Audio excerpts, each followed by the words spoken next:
लद्दाख में गतिरोध चीनियों के पक्ष में जा रहा था, इसलिए अब तक बातचीत की प्रक्रिया धीरे चल रही थी।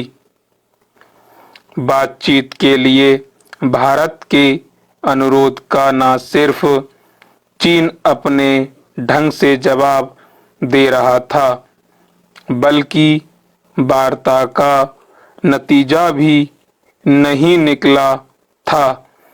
चीनियों ने कदाचित मान लिया था कि माहौल उनके पक्ष में है, भारत रक्षात्मक है और एक बफर जोन बनाने से शारीरिक संघर्ष की संभावना लगभग न के बराबर है। गलवान घाटी का डर, जिसने पीपल्स लिबरेशन आर्मी के मिथक को तोड़ दिया था, पीछे छूट चुका था। वे आश्वस्त थे कि उन्होंने अपना लक्ष्य हासिल कर लिया है और वास्तविक नियंत्रण रेखा LAC की सीमा को अपने लाभ के लिए आगे बढ़ा सकते हैं। लेकिन अगस्त के अंत में भारत ने जवाबी हमले के जरिए चीन को हैरान करते हुए सुनियोजित एवं समन्वित ढंग से उसके प्रभुत्व के खाली इलाके पर हमला किया तो चीनियों की नींद उड़ गई। एक ही झटके में भारत ने माहौल को अपने पक्ष में कर लिया। चीनियों ने महसूस किया कि उन्हें परास्त किया गया है और उनकी ओर से कोई भी कदम भारतीय निगरानी और वर्चस्व के तहत होगा। तिब्बती शरणार्थी बारडो में शामिल स्पेशल फ्रंटियर फोर्स विकास बटालियन को तैनात करना एक और मास्टर स्ट्रोक था। इसने संदेश दिया कि भारत ने अपनी एक चीनी नीति त्याग दी है।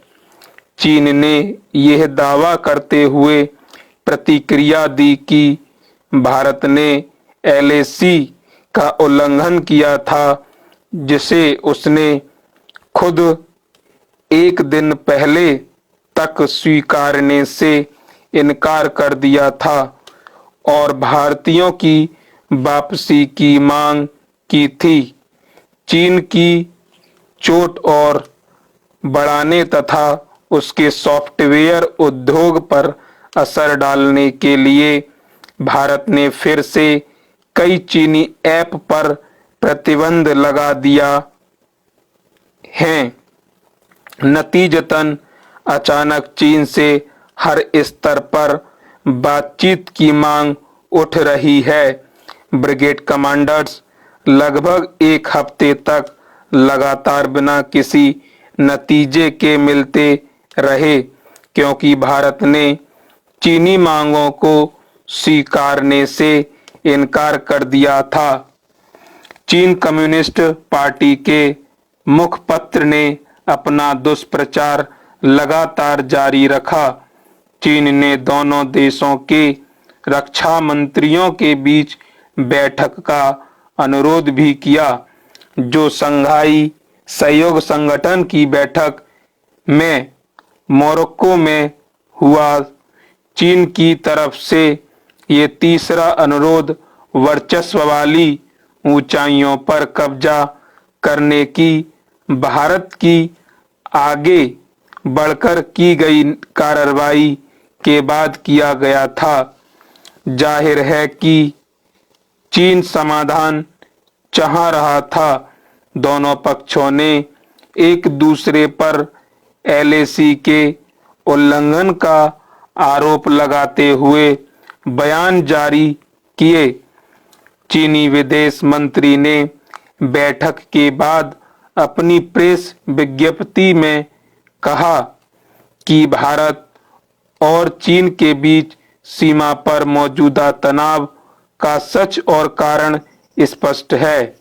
यह जिम्मेदारी पूरी तरह से भारत की है। चीन अपनी सीमा को खो नहीं सकता और चीन सेना राष्ट्रीय संप्रभुता और क्षेत्रीय अखंडता की रक्षा करने में सक्षम है।